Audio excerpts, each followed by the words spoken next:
Now come one, come all to this tragic affair. What's going on, guys? Welcome back to Columbia House Party. I'm Blake Murphy. I'm Jake Goldsbie. How's it going, buddy? Not bad. How are you? I'm doing pretty well. I'm going to throw a curveball at you, though. Let's do it. The album I brought for you today is You Can't See Me, the rap album from WWE champion John Cena, featuring the trademark, the THA trademark with a C. It's good. An album that I know very well. Yes. That I definitely knew existed. A PhD in thugonomics, John Cena has. That's a real album, by the way. That sounds horrible, and I want us to talk about it one day. Yeah, I don't think it would get its own episode. I don't know that I could talk about it for that long. We'll see what the people say. Yeah. Maybe they'll listen to this and be like, why didn't you guys talk about the John Cena record? Yeah, why didn't you guys talk about the John Cena record?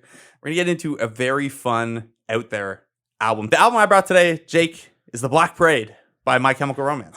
It's about time. We got to hit all the sad boy emo touch. It is what'd you call a touchstone? Touchstone, yeah. Yeah, we got to hit all of those. I would say it is a credit to ourselves that we didn't lead off with The Black Parade, because we could have, and we didn't. My Chemical Romance, by the way, did not like being called emo. No.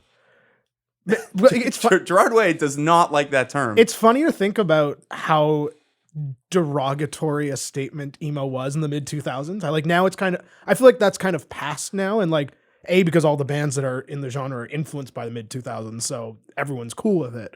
But like, do you remember like all the news stories of the dangers of emo and like, is your child an emo kid? Oh, and, we're gonna get into that. It's like, yeah, it was that was this album that did it. So is your kid dressing up like a skeleton all the time and it's not Halloween? There was like genuine moral panic over emo, which in retrospect is fucking hilarious. Yes.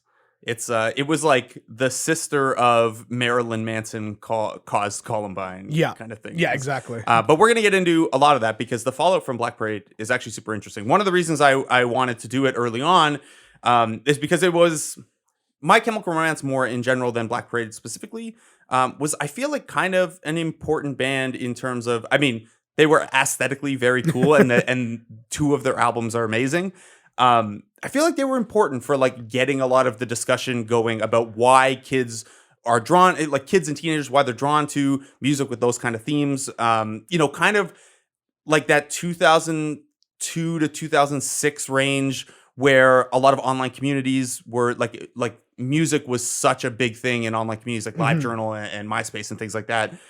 Where, I feel like My Chemical Romance was an important band for taking, all these kids are loners, and this is what you listen to if you're a loner. But also now there's a community of loners and outcasts, and you have people to go through that with, and it's a connecting force kind of. And like to your point with the aesthetics, like if you say the word like classic emo, like the first thing that pops in your brain is My Chemical Romance aesthetic. Yeah. And so I think the Helena video. yeah, exactly. And so it's funny to sort of think about it now and like how rejected it was. And like I wasn't I was a closeted emo kid, let's say. Like I loved all the music, but was like secretly, I think, because it wasn't quote unquote cool like it is now. See, I had kind of the opposite where all of my friends listened to pretty much just hip hop. And a couple of my friends literally called me emo fuck for like the entirety of our friendship. And it was like, I had no problem listening to different music. And it's like, yeah, I'll listen to Air Force Ones, but like mostly I'm listening to punk and emo stuff and like going to shows. Like I only listen to cool bands like Goldfinger and Real Big Fish. Yeah. Real Big Fish. I can't wait for the ska episode. Oh boy. There might be a few. Yeah. Well, yeah, when we talk about Pup. Jake's choking on San Pellegrino. Yeah. Jake's choking on unnamed beverage. Yes. Your sponsor here. Non-sponsored beverage. Oh yeah. So My Chemical Romance was interesting for me because like my friends would like tease me a little bit. And I had a second group of friends that was more a music-based group of friends. My Chemical Romance was the one where it went from like, oh, we just don't like the music you like to, dude, that's weird. Yeah. Like, what? And that was more 3 Cheers for Sweet Revenge. I'm 2 years older than you, so yes. Three Cheers came out when I was in, I think, grade 12. Yeah, I think I would have been. I guess. Yeah, it would have been grade 10 when it came out. That makes sense. Yeah, so that was more the one, I have more attachment to Three Cheers because just the timeline of being in high school and stuff. I never said I'd lie and wait forever. If I did, we'd be together. I can't always just forget her, but she could try.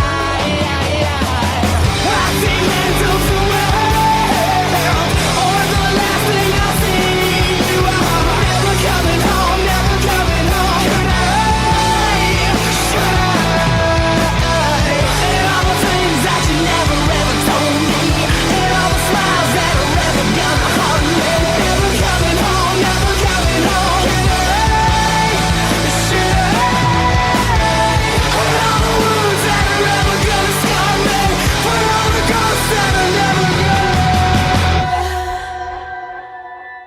Three Cheers for Sweet Revenge in 2004, which was like their big breakthrough success. They also had I Brought You My Bullets, You Brought Me Your Love in 2002 before that, which was not as good as Three Cheers for Sweet Revenge.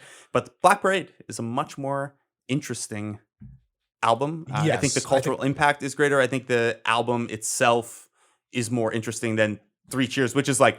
Three Cheers is just like a great punk emo record. They leaned into being kind of weird and it not fitting in everything else that was going on, and they made a good album. Yeah. The Black Parade is a lot more specific. That's a good word. A greater narrative thread, an interesting follow. We're going to talk about the Black Parade.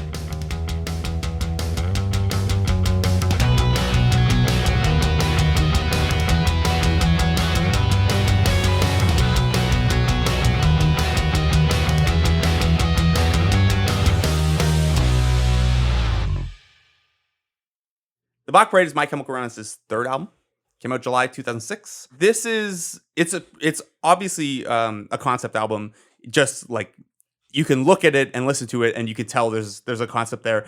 There is a narrative thread though. Like for all Weezer wanting to and kicking around the idea of a rock opera, this is absolutely a rock opera. It tells a story, which is why, as much as the Black Parade would fit really well as an album opener because it kicks ass and that piano riff is amazing, it can't. When I was a young boy, my father took me into the city to see a marching band. He said, son, when you grow up, would you be the savior of the broken, the beaten, and the damned? He said, will you defeat them, your demons, and all the non-believers, the plans that they have made? Because one day I'll leave you a phantom to lead you in the summer to join the Black Parade.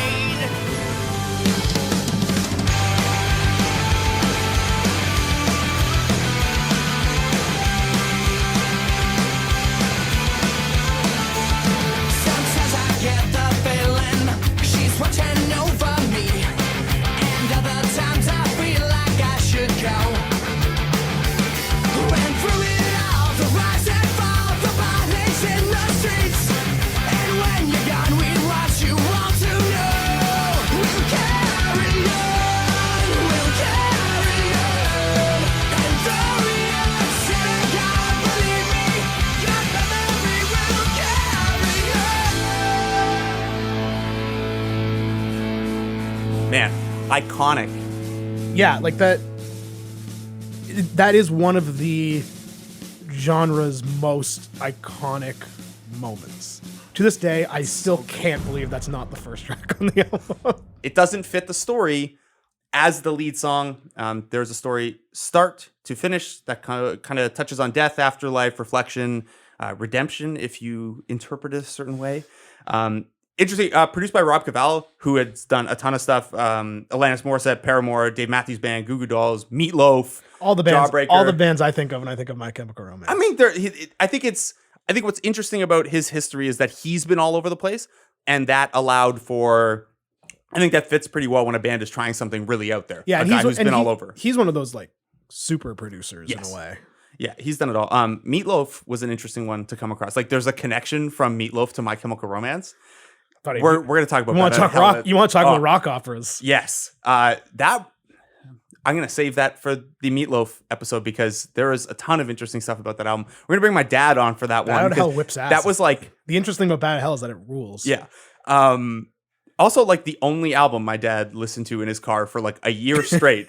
We definitely had a cassette in the car as well. Yeah, I remember like vividly pulling up to my dad's softball games, listening to Meatloaf. You want to get pumped up? Throw on Bad Out of Hell. Yeah.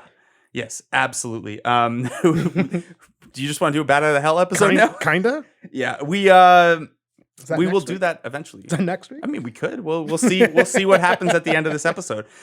So Black Parade comes out. My Chemical Romance kicks off a 138 stop world tour off of the success of this album. It debuted at number 2 on the Billboard charts in the US, behind the Hannah Montana album. Wow. It debuted at number 2 on the Billboard charts in the UK, behind Robbie Williams. That makes more sense. That makes more sense than being stuck behind Hannah Montana. 3 Cheers for Sweet Revenge eventually went triple platinum. The success of the Black Parade was more immediate out of the gate. It also eventually went triple platinum in the US. It's double platinum in the UK, platinum in Canada and Australia. This album was like, I mean, you debut at number 2 on the Billboard in the US and the UK as an emo album. That is huge. They got 4 singles off of it. Welcome to the Black Parade was My Chemical Romance's first number 1 single. It didn't hit number 1 in the US, but it was number 1 in the UK. Interestingly, in digging into this album, I knew like My Chemical Romance was popular in the US and it broke through. The thirst for My Chemical Romance in UK was crazy. Like, yeah, I don't think even at the time, I don't think I realized how big this album was. Yeah. Like an emo album, even if you don't want to frame it as emo, you can call it whatever you want. A rock album. Yeah. To debut at number 2 and like produce 4 big singles, like they did SNL. My Chemical Romance was the musical guest on SNL. It's just wild. A weird thing to think of. And it was received really well. Metacritic has like 79 out of 100 as an average grade. Most publications gave it 4 or 4.5. NME gave it 9 out of 10. IGN said it celebrated the over-the-top 1970s rock scene, which is a pretty good way to put it. Rolling Stone also loved that it felt like a classic rock album. I remember there was a lot of Queen comparisons being tossed around when it came out. There were a lot of Queen comparisons, a lot of Bowie, Ziggy Stardust. Rolling Stone called it number 20 album of 2006, and that was low. Spin had it at 5. Kerrang had it at number 2. Wow. Alt Press called it My Chemical Romance's raison d'etre and a mega decibel calling card, which is, it's pretty good. There were some negative reviews. Basically, the negative reviews came down to this band isn't good enough to try something this ambitious. Someone said it was beyond their station, which I disagree with. Fuck off. They nailed it. This album kicks ass. And also, even if it didn't, like bands can try whatever the hell they want. Why are you punishing a band for trying to be ambitious and like overreach? More bands should overreach. Yeah. We just talked last episode about how Weezer didn't overreach nearly enough. Now come on, come all to this tragic affair. Wipe off that makeup, what's in is despair. So throw on the black dress, mix in with the lot. You might wake up and notice you're someone you're not. If you look in the mirror and don't like what you see, you can find out firsthand what it's like to be me. So gather round, piggies, and kiss this goodbye. I'd encourage your smiles, I expect you won't cry.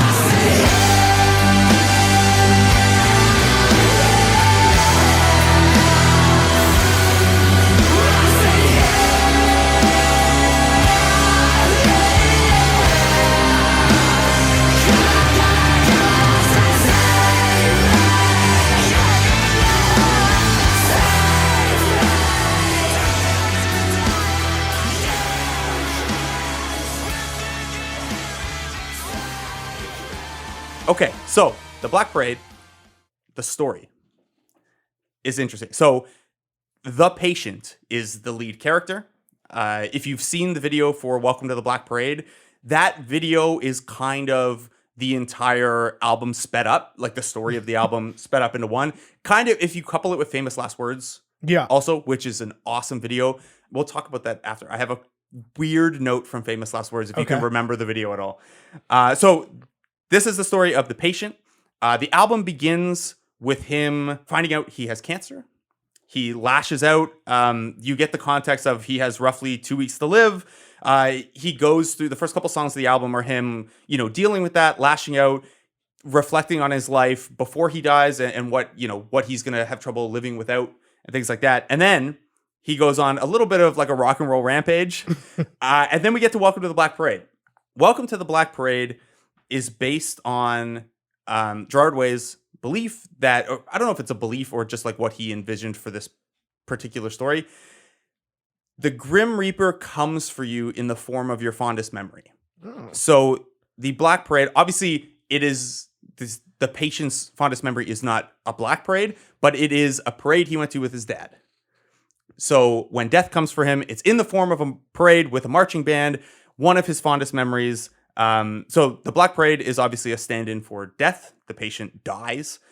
The second half of the album then is him reflecting on his love. House of the Wolves is his arrival in hell or purgatory, depending on how you read it. Eventually, he accepts it. You get there's a lot of context that the patient went to war. Like Mother War is a character in the story that he has some confrontations with and has trouble with. And it's kind of like, it fits the overall story, but it's almost like a detail that's just on the side. And it's like you could have told the story without, but that's cool. It's a little harder to contextualize that part because you don't know for sure if you're reading into it right or whatever. Obviously, he reflects on his teen years in Teenagers. That's which is just an odd duck on this album. What a weird song. Also, the fact that it was a single, and a successful single. So the singles off this one were "Welcome to the Black Parade" and "Famous Last Words," which are the two most important. So the album ends on "Famous Last Words," which is kind of a song of redemption and hope. You can, depending on how you view the entire story, you can either look at it as him coming to terms with death and accepting it, or you could take the perspective that this entire album played out while he was in the balance and he is going to live. And this whole Black Parade then has changed his perspective on life, because a lot of it is, as he's looking back, it's a lot more colorful than he lays it out at the beginning. Right. It turns out that there's a lot more interesting. There's a lot more meat to his story than the patient maybe leads on early in the album. What's cool about it? I mean, a lot of things are cool about it. We talked the other night about how I just want to wear a Black Parade outfit to your wedding. Yeah. I mean, it's up Cassie's alley. If you want to do that, I'm fine with it. Yeah. So My Chemical Romance kind of go back and forth between being My Chemical Romance and a side band called the Black Parade. So Welcome to the Black Parade. Very obvious. Famous Last Words is the one where they go back to being My Chemical Romance, and it's just a kick-ass rock song. I love that fucking song. Yeah, it's so good. The video's great. Also, we're going to talk about the impact of this album and the fallout, and Famous Last Words is a really important part of that. Welcome to Black Parade, Famous Last Words, I Don't Love You, and Teenagers were the singles. I Don't Love You was a single. I didn't know that. It was. Huh. That's kind of it's not my favorite song. No, me neither, but it's interesting to me that when I think of the singles and the videos of this album, I actually didn't even realize Famous Last Words was a single for a long time. In my mind, the singles from the capital S singles from this one were Black Parade and Teenagers. Yes. It's just, I did not know I Don't Love You was a single. Yeah. So with My Chemical Romance shifting into the character of the Black Parade for this album, they actually would perform in costume as the Black Parade for their concerts. It even led to some confusion where there was a stretch where people thought the Black Parade was a band opening for My Chemical Romance because they would be like, oh, we're the Black Parade. And it gets a little confusing if you're not familiar with My Chemical Romance and the album. And I would assume I didn't see them post Black Parade. I saw them post 3 Cheers. I would assume that they played the Black Parade in order. Yeah, there's a great. It would be hard. You can go on YouTube. I think it was a DVD, but it's on in fully high quality on YouTube. It's shown in Mexico, I believe, and they do Black Parade front to back, and I believe the whole tour was like this: Black Parade front to back, and then the encore they're out of Black Parade costume and they just look like themselves. And they play like 7 songs from 3 Cheers. Cool. But it's actually, I think it's actually a really cool way to do a show. Like if you watch in the concert video, the thing begins with Gerard Way on a hospital gurney covered up singing the end. And then he like jumps off the gurney when Dead kicks in and they do the whole thing. Which is interesting because in the video for Welcome to the Black Parade, he is not the patient. Right. He is the leader of the Black Parade, and he's kind of narrating to the patient what is taking place. I think live he is still that. He just starts. Yeah, you can't have someone who's not Gerard Way start the concert off like that. Exactly. Right? Yeah, it's cool. That would have been really cool to see them live during that period. I never got to see them, and I wish I would only really be interested in seeing them do that. Yes. I saw them at Warped before Black Parade came out. I saw, I think, 2005. That was one of the most loaded Warped tours. Yeah. Warped Tour used to be so good. Yeah. Problematic. Yes. But yes. Sure could fill a lineup. So obviously this album, both in terms of how they performed, how it was written, how Gerard Way conceptualized it, there are 2 big influences. One comes from music, Pink Floyd's The Wall, Freddie Mercury, Bowie's Ziggy Stardust, even Smashing Pumpkins a little bit. Yeah. You can see where he's pulling theatrically from a lot of that stuff. Gerard Way's also a huge comic book fan. I think people who know post My Chemical Romance Gerard Way are aware of that. He wrote The Umbrella Academy. He co-wrote another mini comic book miniseries. Umbrella Academy does seem to have like a lot of the same aesthetics that Black Parade carries. Yes. The other one is The True Lives of the Fabulous Killjoys, which is also the name of their 4th album. Right. So yeah, that was a comic miniseries. He did some solo work as well, but he co-founded, after My Chemical Romance was done, he co-founded the Young Animal imprint under DC Comics. He did Umbrella Academy, which was then turned into a TV show that he was involved with. Before My Chemical Romance got started, he was interning at the Cartoon Network. Really? He was, he was more an artist than like he was obviously a very talented musician. Weirdly, what got his ass in gear with music was 9/11. He was just like, I need to make a difference. I need to give people something they can like rally around and connect with and make a positive impact. And when they first started recording in New Jersey, they had a view of the New York sky. They could like see the New York skyline. 9/11. Wow. I had no idea there was a 9/11 connection to My Chemical Romance. Yeah, it's weird. Also, just for record, Gerard Way's solo album whips ass. Yeah, Baby You're a Haunted House. It sounds like on. It sounds like Supergrass. It's a great album. Yeah, I don't think Baby You're a Haunted House is on I think that album. It was just a single, but it was amazing. great. The entire band performing as skeletons. Yeah. Bones. Unfortunately, so this is the Bones. It's the prequel to that song. Obvious music influences: Pink Floyd, Queen, Bowie. The comic book influence is very clear in the aesthetics and the whole story. A cool way that I heard the album described by Jeremy Gordon of Spin in 2016. He called it campy but earnest. Yeah, I feel like camp is a good term for what the Black Parade is. Like they obviously knew what they were doing and that it was a little out there, but they didn't really care. Yeah. Ray Toro told Alt Press that they were trying to make something classic and something timeless with the Black Parade. That was in 2013. He said that, and I think pretty accurate. Also, the video was produced by the same guy who did Smells Like Teen Spirit and American Idiot videos. Huh. Yeah, Samuel Bayer. Only one of those ripped off Dillinger 4. The other cool thing, not cool, sorry. I don't know why I said it was cool. This is not cool. It's kind of, I'm an idiot. The one way I saw it described, 2 ways I saw it described, Bohemian Rhapsody for millennials. I remember that one, yeah. I hate the term millennials because like it covers like, I didn't have a computer until grade 9, and then people who are also millennials had cell phones at like 9. Yeah, the range is way too wide. It's way too wide. Bohemian Rhapsody was another one, but I feel like My Chemical Romance was very much not the bros. No, not at all. And like I feel like that's also what got sort of tied up in a lot of the emo controversy, because like the My Chemical Romance side of emo was absolutely a reaction to that. Yes. But it became so popular that like the bros love, maybe not My Chemical Romance, but like they love Fall Out Boy, and they loved like... Yeah, especially as Fall Out Boy transitioned to Arena Stadium Rock. Yeah.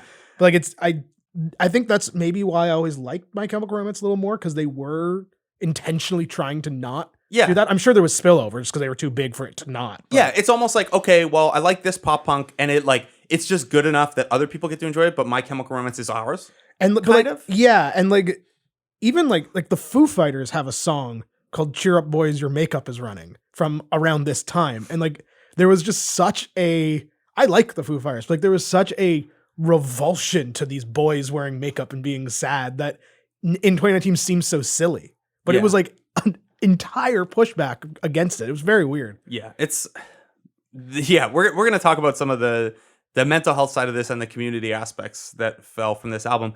In general, the ambition of this album is incredible. Like it's a good snapshot of where the scene was transitioning, kind of the goth emo comic book thing, almost ahead of its time in like the last 5 or 10 years, 10 years probably. We've seen like every corner of like geekdom get like mainstreamed. Yeah. Like capitalism has come for all of it. Like comic books are the biggest thing now, and you know, every nerdy subculture has had its moment. And this as like a goth / emo / comic book crossover was just like a little early. Yeah, I wonder how both the album and the aesthetics would be received today. Probably even better. I would think so. Like I feel like a lot of that, like not even vaguely, like overtly homophobic reactions to a dude in makeup and having feelings. Yeah, like I think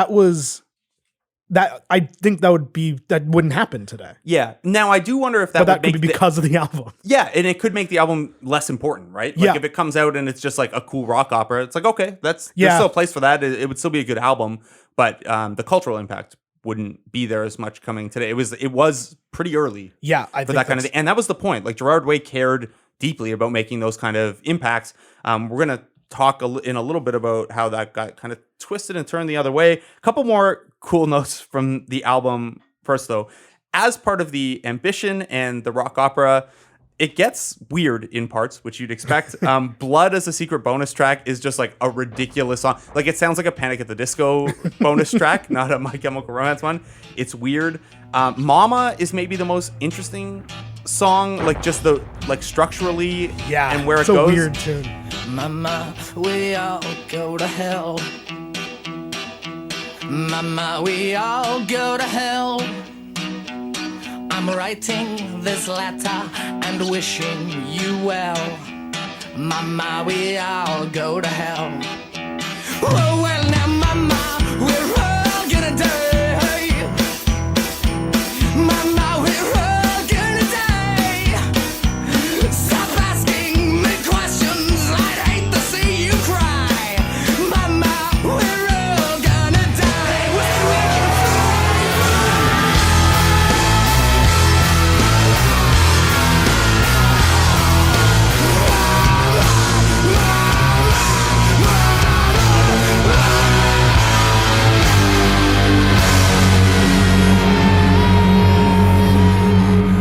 And if you would call me your sweetheart, I'd maybe then sing you a song.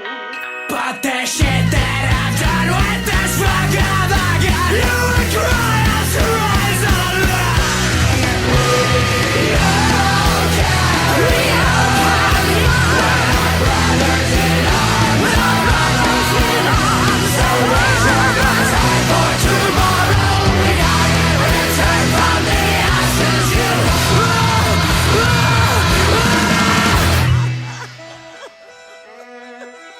Liza Minnelli on the My Chemical Romance album. That's like, how cool is that? So I'm sure you have an answer for do. me. I have genuinely had the thought many times of A, how did that happen? And B, I just want to imagine the conversation and like the in-studio experience of Liza Minnelli in all her Liza-ness being in studio with My Chemical Romance. So the answer to both is a little disappointing, honestly. Oh, okay. Basically, how it happened was Gerard Way really loved Liza Minnelli, and they asked, and she said yes. Okay. Rob Cavallo, the producer, made a couple of calls, and apparently she was really excited and said she would love to do it. The disappointing part to your second part, they recorded it remotely. Oh, Liza that's Minnelli too did it bad. at a That studio. makes a lot of sense, though. She did it at a studio in New York with a different engineer. Gerard said, the first time I got to speak to her was through the mixing board. That's from a New York Times article where he finally revealed, like I said, it had been a couple years and people were still curious.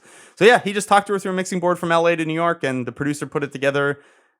Yeah, it's I wonder if not as fun a story as... I wonder if Liza had her wits about her enough to like know who My Chemical Romance were. I'm sure that they had to like play her some of it and like explain that like, hey, we're doing this rock opera. Yeah. I want to live in the world where Liza Minnelli is like kind of a My Chemical Romance fan. I think that would kick ass. I think she would be, maybe not of the music, but like she would definitely, I mean, she was on the album. Yeah.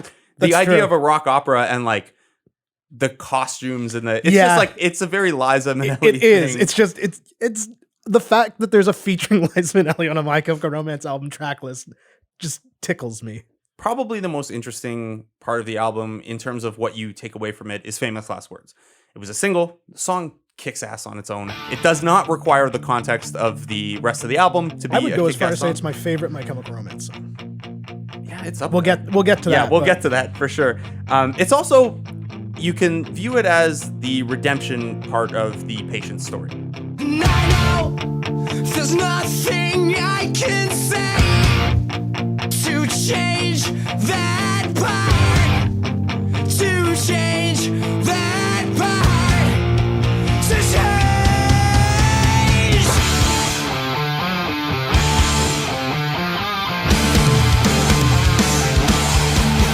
So many bright lights that cast a shadow.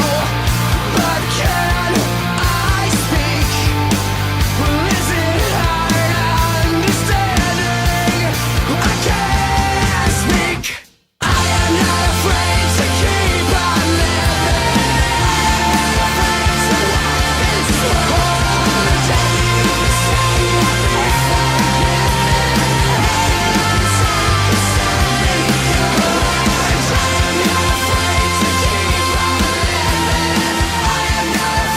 to walk this world alone. If you stay, I'll be forgiven. Nothing you can say can stop me going home.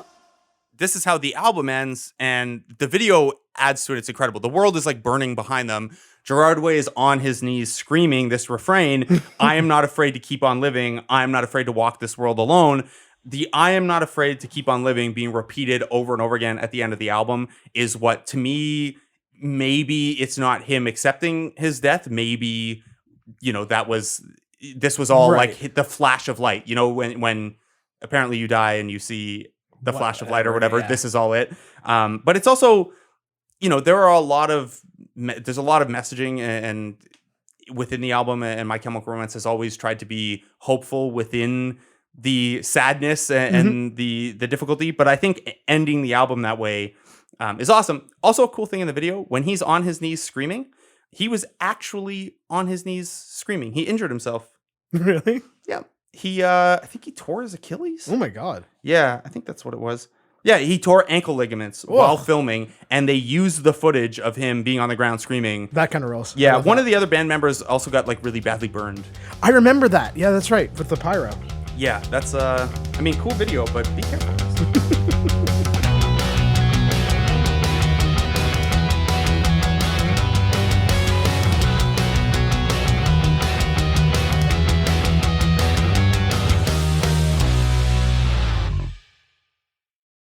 All right, we are going to talk about the cultural impact of this album, which I think is as notable as the very cool album itself. So, this album came out in 2006. Yes. In 2008, a 13-year-old British girl hung herself. The Sun framed this as her being part of a self-harm emo cult that was associated with My Chemical Romance. Across the Sun and the Daily Mail, panic Two very rational outlets.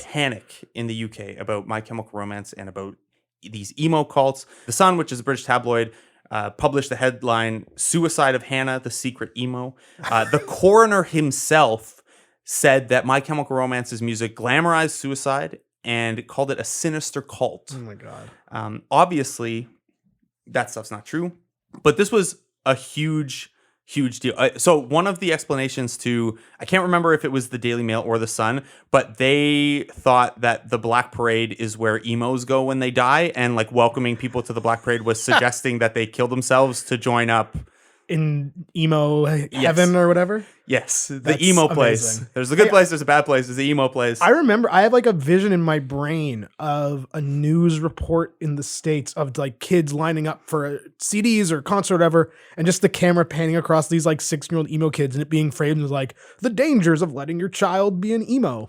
Yes, so the band released a statement pretty much immediately and was like, obviously this is stupid. The band statement was along the lines of, we're anti-suicide, we're anti-violence, we're pro-hope, we're pro-courage. If you actually take the time to listen, it's pretty clear. Like we Yeah. just talked about Famous Last Words. The album ends on I'm Not Afraid to Keep on Living.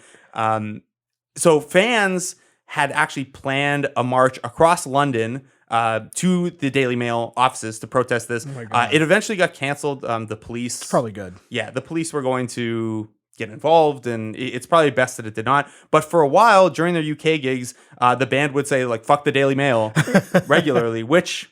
Fair. Yeah. Yeah, and fans would respond not only outside the, with this planned protest, but you would see at My Chemical Romance concerts, there were signs like MCR saves lives, or the last lyric, not afraid to keep on living. The pushback was a lot of My Chemical Romance fans and fans of this genre being like, hey, no, you guys, not only is this on its face just fucking stupid, you have completely misunderstood what this is and what this community is and what this album has done bringing us together. It's not a suicide call, it's a support group.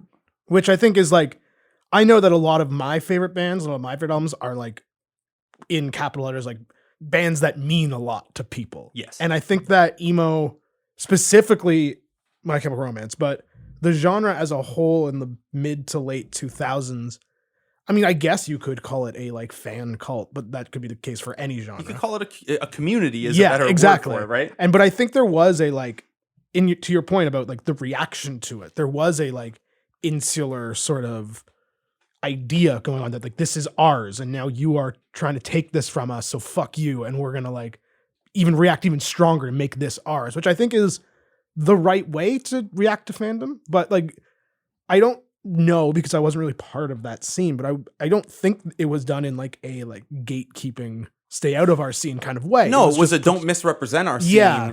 It's like everyone is welcome if you're going through this, but like don't frame it as something it's not. Like there's a deep misunderstanding there, and this applies beyond My Chemical Romance. It applies to my friends calling me emo fucking high school. It applies to every parent that worried their kid was listening to sad music and that was going to make them more depressed. Which does happen every generation. Like I mean, every 10 years, there's like a genre that everyone worries about. Yes, and the thing that I think older people or the tabloids or whatever, the people who aren't a part of that group misunderstand is the direction of causation. It is not people listen to this music and get sad and get suicidal or lean into... People are already depressed. It's these people who are in trouble or feel marginalized or feel outcast. And like, this doesn't apply to everyone. There are popular... Like, I was popular enough in high school. It was like, I played sports and had lots of friends and stuff, and I was still drawn to this stuff, but I was also a little sad. There are like... This doesn't apply across the board, but for a lot of people, I think, it's the people who are already in trouble or these lyrics speak to because of what they're already going through, and they then seek support in the music and the communities around them. It's not the other way around. It's not I slip you a My Chemical Romance mix and you come back to school the next day sad and depressed. Now I'm depressed. Yeah. Yes. I also think it's like we talk a lot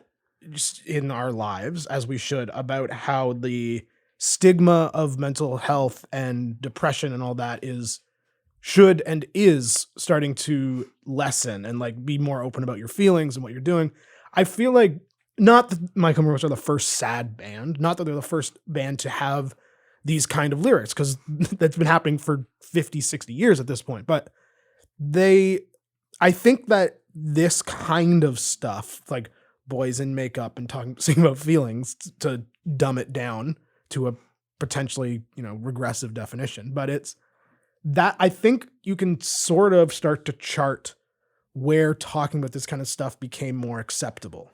Yeah, it's a great point. There was in 2016, Vice had the Noisy Guide to Music and Mental Health, and they talked a lot about My Chemical Romance within that. And I think that, through my own personal experience, but also through an article like that looks back at the last 20 years and where music has gone and where the conversation about mental health has gone, mainstream emo becoming popular enough, and like I'm using emo broadly here. Yeah. Like you can include pop punk, you can include the like sadder folky stuff.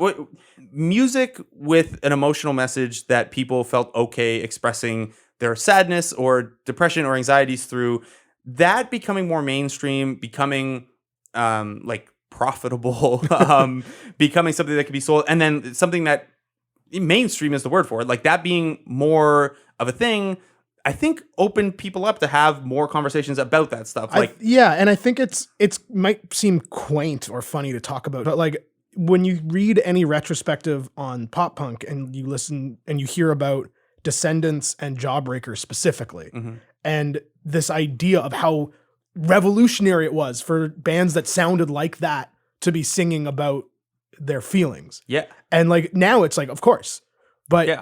it wasn't a popular thing. It wasn't a profitable thing. It was like, we talked about Pinkerton. Yeah. And how, like how much it bombed. and it got that was this, and it got absolutely shelled. And then 10 years later you have Black Parade, and it's like, okay, now we're starting to get to where, and then now you have Today, where you have like the If you Julian Bakers of the world. Yeah, and if you it's don't like, have emotion in your music, like you can still sell that. But like Casey Musgraves Yeah. is like a cowboy emo. Like Adele, yeah, like just writes about like some of the breakups. biggest, Harry Styles, even like I mean, Harry Styles is a lot of sex appeal in the music, Yeah. but like a lot of the biggest pop artists now are, and like pop didn't not talk about that stuff before, but like pop, It was coded though. Yeah. Now it's like, now you don't have to write it in a metaphor. Now you can just be like, hey, here's why I'm fucking sad. yeah, this sucks. So because of this, so this was 2008 that the Suicide of Hannah came out, and the kind of follow from this. In 2011, Dr. Rosemary Lucy Hill of the University of Leeds wrote an academic research paper on this called Emo Saved My Life. And it kind of goes into what we're talking about, and the fostering of community and people who are already dealing with things, seeking these things out. We talked about most of the points that the piece touches on. The one that I found interesting that we haven't mentioned is her takeaway was that women were disproportionately treated as the victims of the music, almost as if like they didn't have the agency themselves to seek out solace.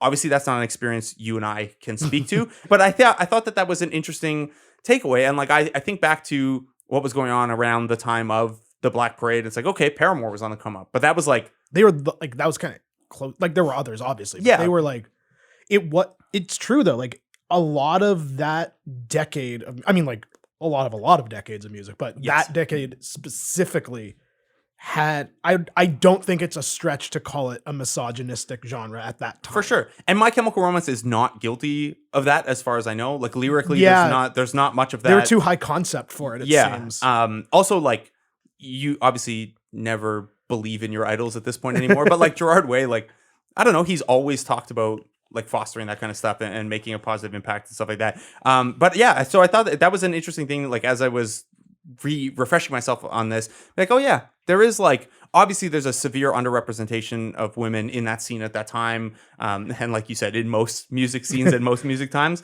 But them being disproportionately treated as the victim, as like, oh, you don't have the agency to like, you're sad and you seek out support. It's like, no, the music must have done this to you.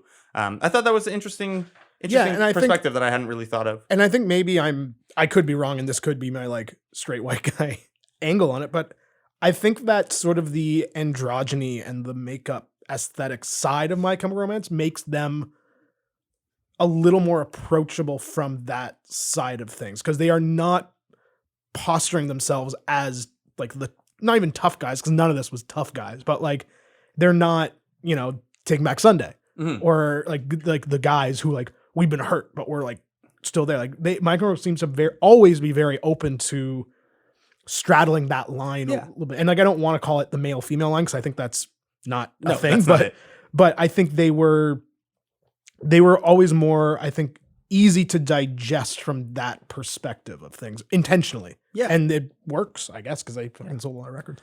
They sold a lot of records, and they made 2 extremely good records.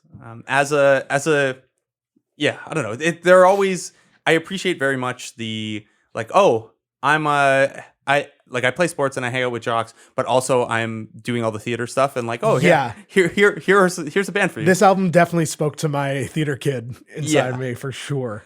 Yeah, I don't talk a lot about being a theater kid, but I did a little bit of that stuff. I just can't sing. I couldn't. My job. I couldn't have a role in any of the musicals. Right. It was really funny. So one of my best friends in high school, his name's Jeff. Whenever the production was a musical, he was the lead, and I would play like there was one, we did a musical of Big, and I played 7 different characters. Of Big? Yeah. Wow. Yeah. Okay. I played 7 different characters. I was just like changing every scene because like I can't sing, so I can't be like a main role. Right. But I can be like everyone with a speaking line and just like change my clothes quickly. But then anytime it was a non-musical, we flipped spots. Okay. And I would be in the lead lead role. And I mean, when our school did non-musical plays, it was much smaller scale than our musicals, obviously. Right, of course. Yeah. Anyway, so that is the Black Parade. Okay. We disagree on this a little bit, and it's almost a little backwards because we're talking about the Black Parade. 3 Cheers for Sweet Revenge like hit me more. Like I think the Black Parade is a better and more interesting album, but 3 Cheers for Sweet Revenge came out when I was in high school and I was like really getting into the scene and stuff. Yeah. And I just like, I feel like I probably listened to it more. I feel like it's also might be an age thing. Like even though we're only 2 years apart, it's an important 2 years. Right? Yeah. Like the 2 years between 31 and 33 are not important, but between 16 and 18, yeah, totally, or 18 and 20 is pretty. So what I want to do, I don't think we need to rank My Chemical Romance albums. I think it's only 4 of them. Yes, and the first one is fine. I like it's okay. Yeah, I mean it's a good hint of what was to come, I would say. Yes. I didn't love Danger Days, The True Lives of the Fabulous Killjoys. So I had actually, until about 6 months ago, I had actually never listened to the 4th album because I kind of just like age wise after Black Parade, I was just I went much more into that like what Pitchfork told me to read phase of my life. Also, like they took 4 years to put the next album out. What was interesting about Danger Days is that they talked a lot about wanting to get back to, like Gerard Way said, and quote, the band misses being a rock band. So I think they got tired out a little bit, maybe, of the high concept stuff.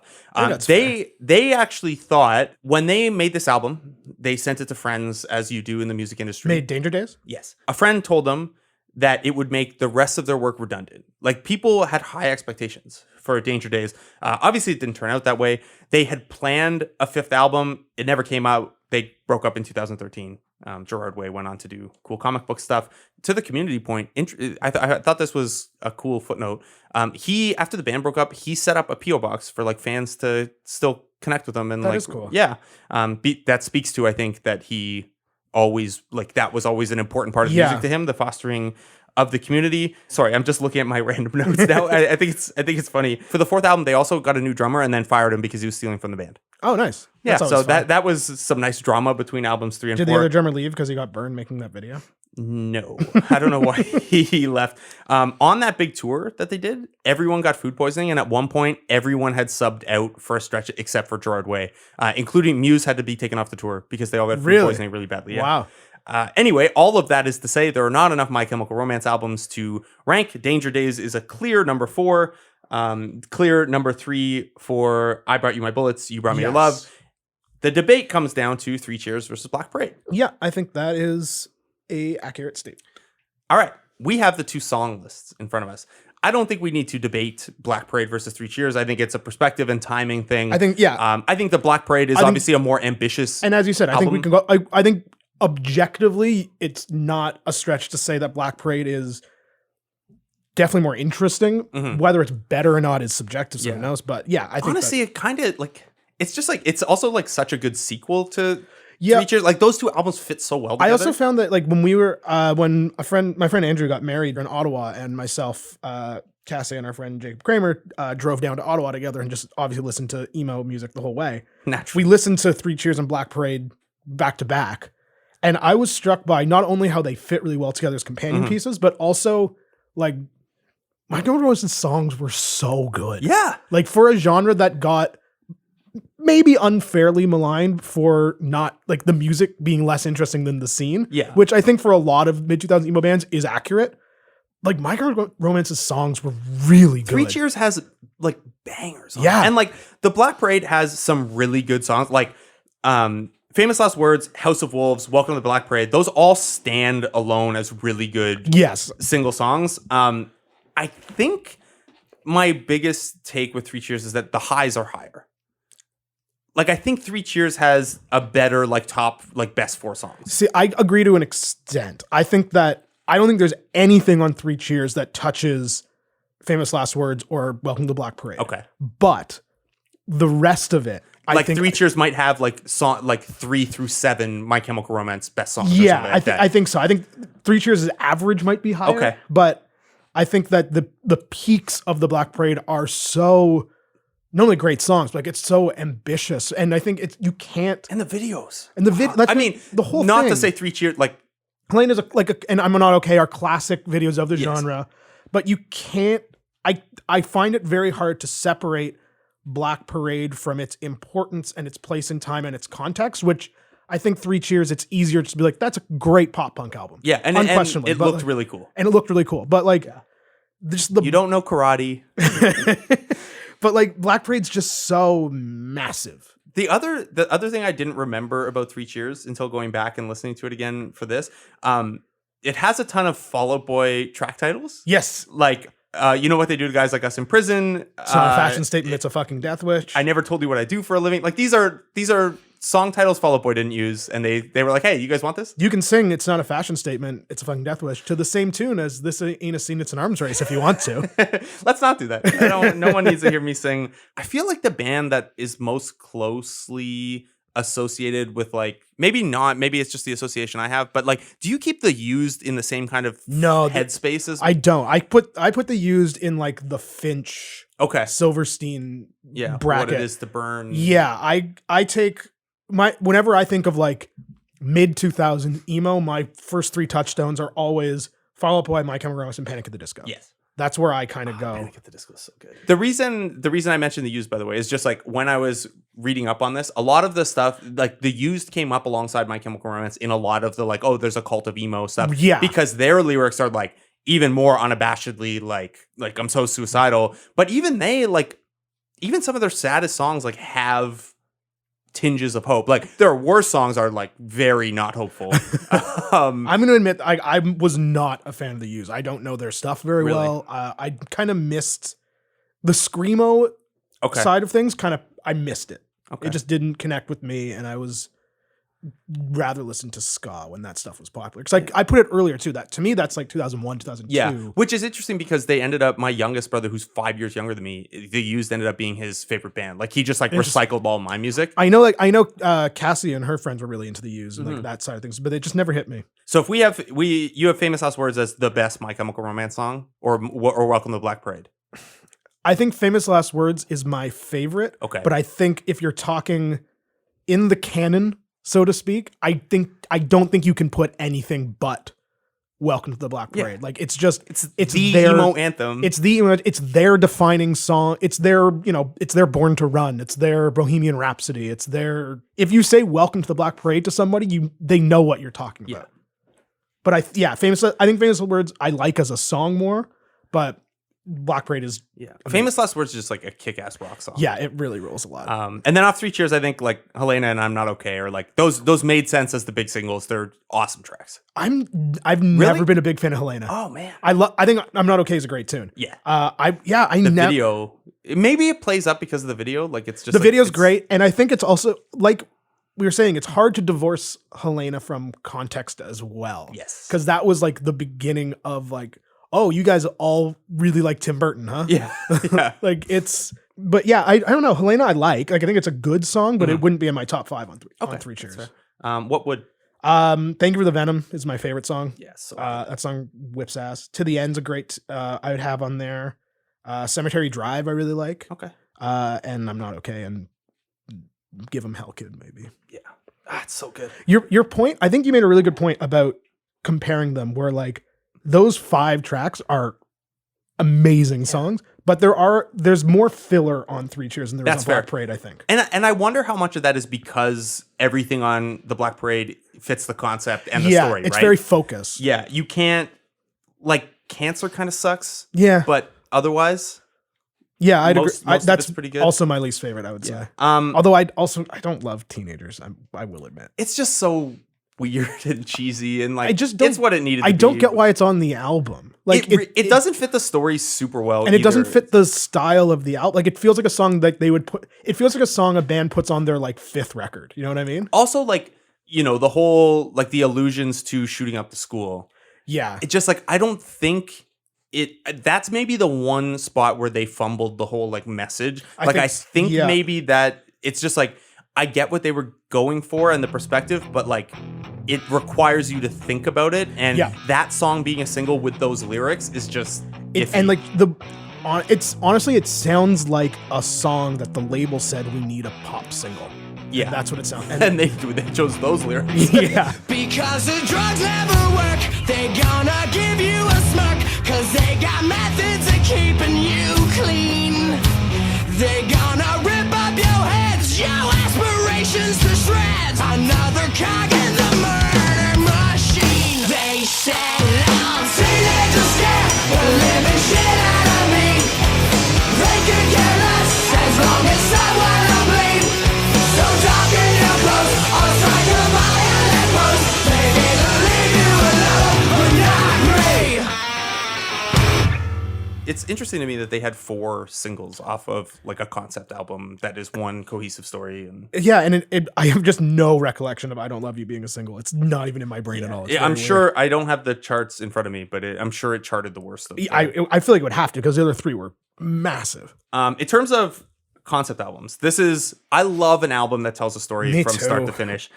Like A Grand Don't Come for Free by The Streets. Like the we're starting here, we're telling a whole story. It wraps up tidy at the end, and you get a little callback. I think the first album I heard front to back in my life was Tommy by The Who. So I think I've been like predisposed to love concept albums for my entire life, and being like a weird theater kid also. Yeah, I was a Coheed fan. You can't not appreciate the universe creating. Like, I'm sure it's what Rush fans appreciate about about totally. Rush. Like, you create this universe. There are a couple other ones. Obviously, Green Day did American Idiot, which they turned into a stage show. I'm not a fan of that album, but I think it's aging better than it okay. did. I also don't love it. Like it's not in my tops of their discography by any means, but I like it more than I did in 2004. I'd put it that way. Okay. Yeah, some of the other ones, I was just like trying to think of other ones, like Arthur by the Kinks is a good one. Obviously, Sgt. Pepper Lonely Hearts Club Band is like, that was the first ambitious, like, oh, we're gonna have an alter ego band that we play as. And it was like, that's clearly like a precursor to the Black Parade. Like even it the looks outfit, the same. the outfits are the same. Yeah. I also have, for like, if we're talking like emo concept albums, basically Cursive's entire discography, like Appropriate shirt you're wearing. Yeah. Oh yeah. Look at that. Domestica is a concept about divorce. The Ugly Organ is, if you look at the liner notes of the Ugly Organ, there's stage direction in it, like a theater show.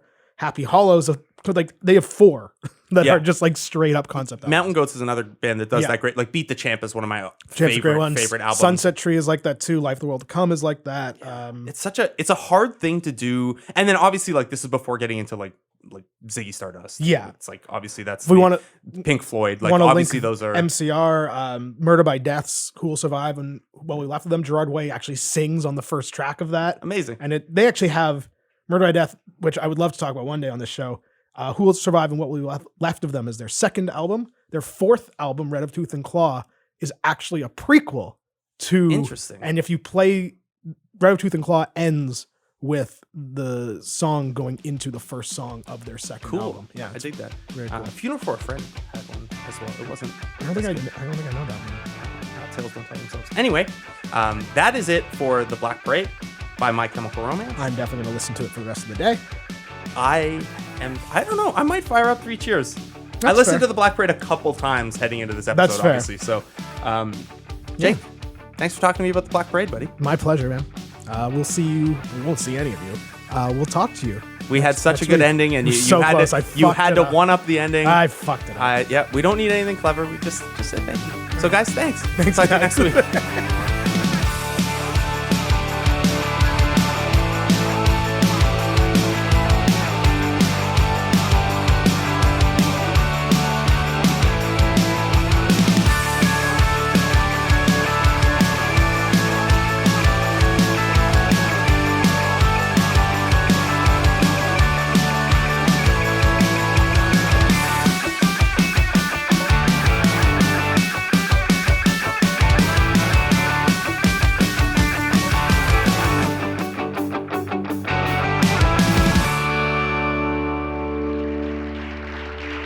Oh, hey, hey, please try the fish.